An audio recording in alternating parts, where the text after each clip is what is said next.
Cześć, zapraszam do kolejnego poradnika z gry Total War Warhammer 3. Tym razem poruszymy elfy wysokiego rodu. Tutaj gram akurat Avelornem, czy Alarielną Świetlistą. Więc na tym przykładzie pokażę Ci co i jak. Jeśli chodzi o nią, no to mamy coś takiego jak wpływy, czyli główną rzecz od elfów. Za te wpływy możesz tak naprawdę manipulować trochę lordami, stosunkami z różnymi frakcjami. Masz wszystkie frakcje, z którymi gdzieś tam możesz rozmawiać, które jeszcze istnieją. Jak możesz to zdobyć? Pokonując kogoś w walce, zajmując jakieś miasta. Dodatkowo chyba można jakieś budynki, z tego co pamiętam, jakieś kupić. Co to jeszcze może dawać?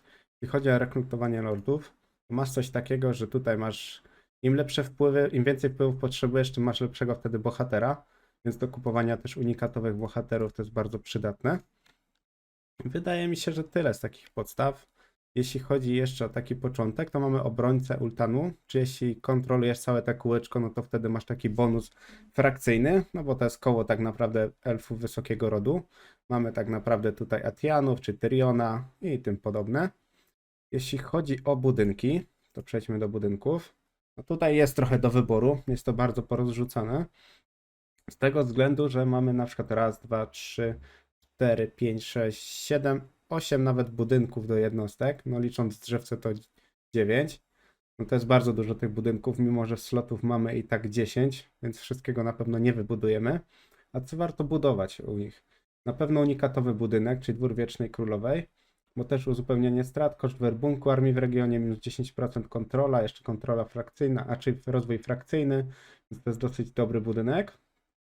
Na pewno coś do kasy, czy jakieś właśnie tutaj produkcje egzotycznych zwierząt. Coś takiego jak na przykład elfi wyrobnik, to też jest dosyć ciekawe, choć widzę, że teraz jakoś nie ma mega dużego stosunku zarobkowego, choć 384 plus te skrzynie dosyć dużo dają, bo możemy je sprzedawać.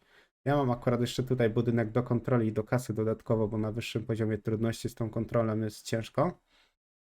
Na pewno jeśli chodzi o budynki do armii, to budujemy siostry Avalornu, czyli do tego, co ona ma bonus największy.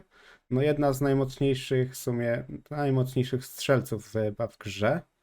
Choć nie będę tak na pewno mówił, bo jeszcze z wszystkich nie przetestowałem. Co mają dobrego? Na pewno mają dobrą straż Feniksa. Dużo pancerza, dużo obrony. To jest dobra armia. Oni też bardzo polegają na przykład na jakichś wielkich bestiach, smokach, nie smokach. Choć jak osobiście nimi gdzieś tam walczyłem, no to nie są jakieś, wydaje mi się, wybitne te jednostki.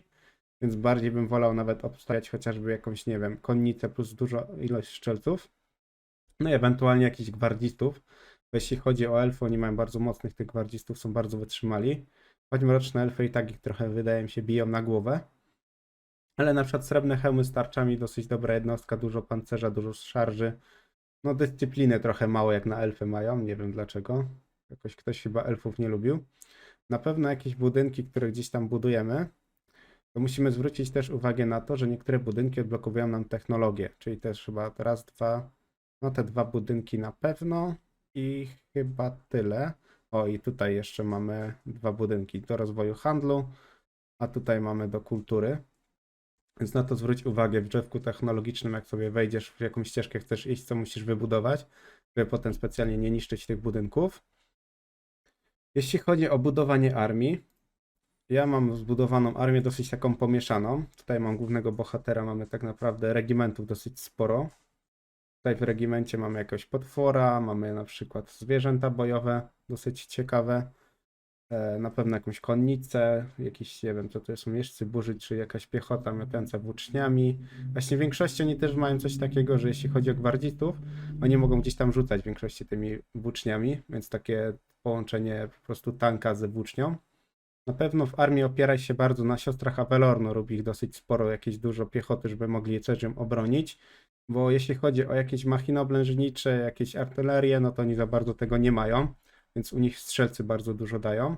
Tym bardziej, że mają pociski przebijające, dobry zasięg i jeszcze mają gdzieś tam walkę z zwarciu. No zwarciu to takie bym powiedział 2 na 10, bo dosyć dużo nimi walczyłem i zwarciu sobie średnio radzą, więc lepiej ich trzymać na dystans. I kupować sobie też jakieś perki, żeby mieli więcej amunicji, bo ta amunicja im bardzo szybko schodzi. Więc jak będziesz miał dosyć taką ciężką bitwę, gdzie będziesz mieć 2-3 armie na jedną, no to wtedy może braknąć im strzał i będzie trochę problemu. Więc na pewno nie opieraj całej armii na nich, ale na pewno dużo jednostek ich werbuj. jakąś konnicę, żeby też mogli ich wspomóc, no i oczywiście jakąś mocną piechotę. Jeśli chodzi o potwory, no potwory dosyć dobrze zawsze kalkuluję do automatów, ale na przykład ta armia, co tutaj jest zrobiona, jest taka dosyć mocna, z tego co pamiętam. No i bez problemu się przez wszystko przebijało. Po pierwsze mamy wojowników cienia, bardzo fajni łucznicy plus wojownicy. Tutaj widzisz siostry Awelorny, jest parę oddziałów. Srebrne hełmy z tarczami, no kolnica zawsze gdzieś tam dobrze się kalkuluje.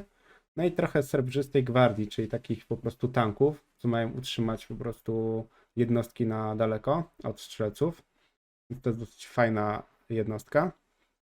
Elfy mają coś takiego też jak obrzędy, tak jak elfy na przykład mroczne i nie wiem, na przykład inne frakcje. Jeśli chodzi o obrzędy, no tu jest dosyć fajne obrzędy, bo tutaj mam na przykład tempo regenerowania strat, to jest bardzo dobre.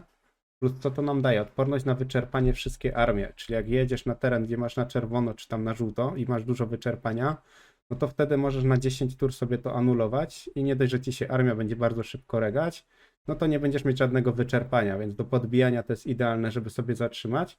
Tym bardziej jeszcze spaczenie minus 10%, więc jak podbijasz ziemię ze spaczeniem, automatycznie minus 10 schodzi.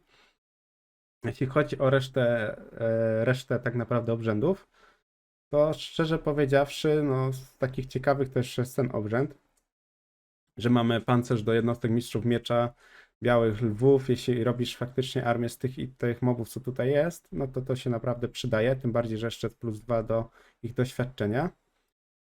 No a te dwa środkowe wydaje mi się, że to takie średnie jest. Albo wpływy plus 2 na to turę, no ok. Faktycznie jak nie masz czego przeprowadzić jakichś obrzędów, no to przeprowadzaj co wejdzie. Jedyny plus to tego jest najbardziej chyba kontroli, plus koszt budynków. Więc obrzęd nawet taki sobie. Jeśli chodzi o budynki armii, mamy wyjaśnione. Zobaczmy jeszcze drzewko technologiczne. Bo drzewko technologiczne jest dosyć długie i tutaj masz rozwój wojska. Musisz też mieć po prostu rozwinięte tutaj, żeby rozwijać dalej wojsko. I tu masz rozwój handlu, czyli to, co ci mówiłem o tych budynkach. Więc musisz zwracać uwagę, jakie budynki wybudować, żeby wybudować konkretną technologię. Więc na początku sobie na spokojnie wejdź na budynki, zobacz, jaki budynek daje daną technologię, w jaką ścieżkę chcesz iść, żeby po prostu gdzieś nie popełniać błędów, nie tracić czasu na tą samą technologię. Jeśli chodzi o dyplomację elfów, no elfy dosyć dobrze się trzymają z dyplomacją. Na zasadzie ty musisz bronić po prostu tego kółka przed mrocznymi elfami, czy tam demonami, bo one też tutaj lubiły przypłynąć u mnie na początku, więc na początku ich zniszczyłem. Jeśli chodzi jakim elfem najlepiej zagrać, no to przejdziemy potem do bohatera, ale wydaje mi się, że to będzie Avelorn albo Eitaine, nie wiem jak to się dokładnie wymawia, czyli Tyrionem. To będzie takie chyba dwie najmocniejsze frakcje tych elfów. Potem przejdziemy, zobaczymy od nich bonusy, jak to faktycznie wygląda. Jeśli chodzi o tą dyplomację, wracając do tego, no to oni bardzo dobrze trzymają z dyplomacją przez to, że chociaż jak utrzymasz te wszystkie frakcje elfów, no to z nimi już możesz handlować i dosyć dużo zarobić. A elfy też mnóstwo wszystkiego produkują, mają nawet bonusy do handlu, więc tej kasy jest bardzo dużo. I tym bardziej, że te elfy w większości każdy lubi, na przykład Bretonia, Imperium. No jedynie tutaj widzę, że mam jakieś stosunki z tymi elfami nie tak, ale to nie wiem dlaczego, może jakimś przypadkiem. Więc na handlu na pewno dosyć sporo możesz zarobić.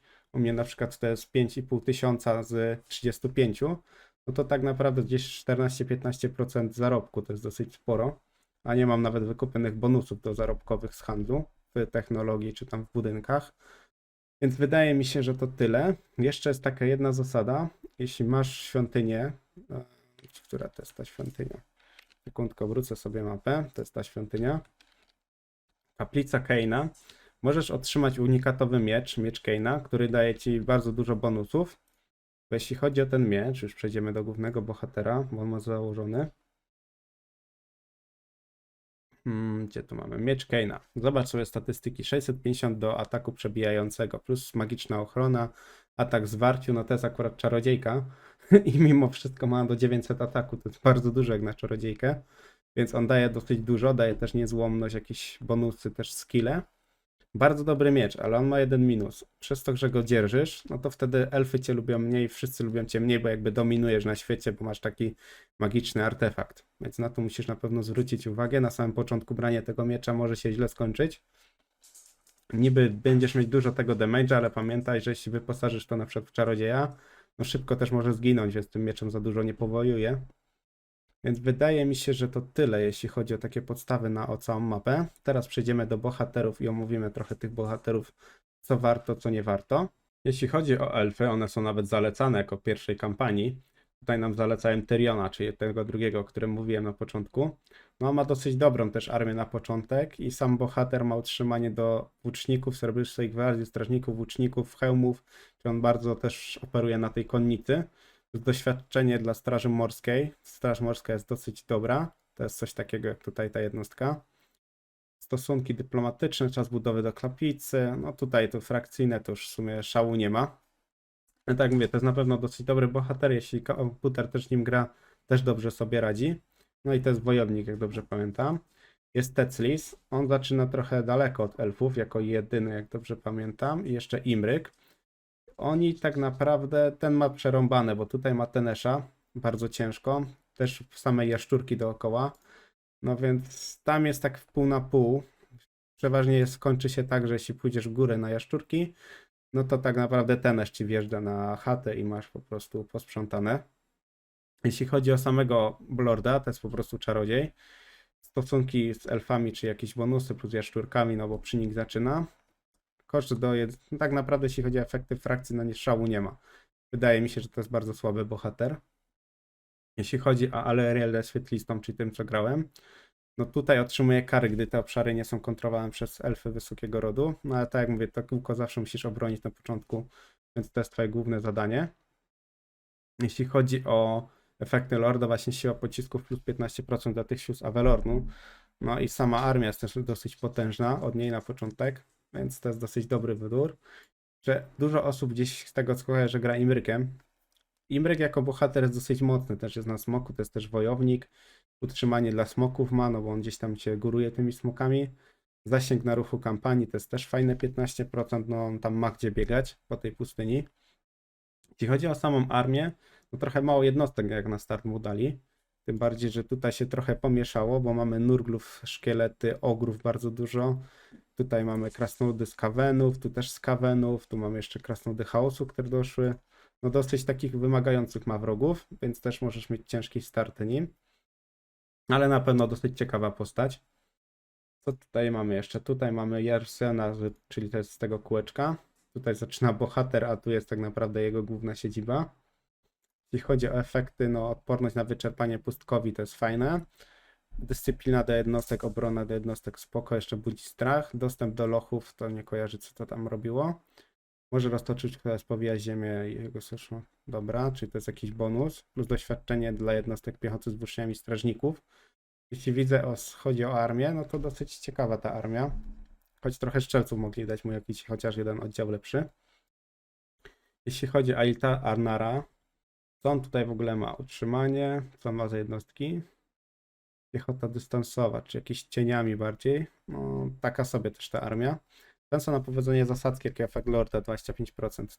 No, zasadzki dużo dają w tej grze, więc to jest na pewno na plus.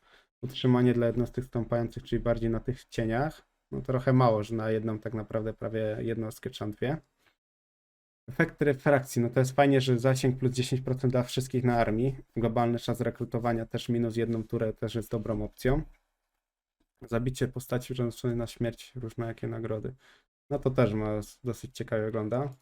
Ale jeśli chodzi o zagranie, czym najlepiej byłoby chyba, wydaje mi się, zagrać, to chyba albo Tyrion, albo Argielny, czy Avelorn. Teclis odradzałbym. Imryk to tak już bardziej dla takich trochę wprawionych ludzi, graczy. Więc jak dla mnie Tyrion albo Avelorn. Więc to tyle, jeśli chodzi o elfy wysokiego rodu. Jeśli filmik Ci się podobał, zostaw lajka, zostaw suba, zostaw komentarz, co też o tym w ogóle sądzisz. I do następnego.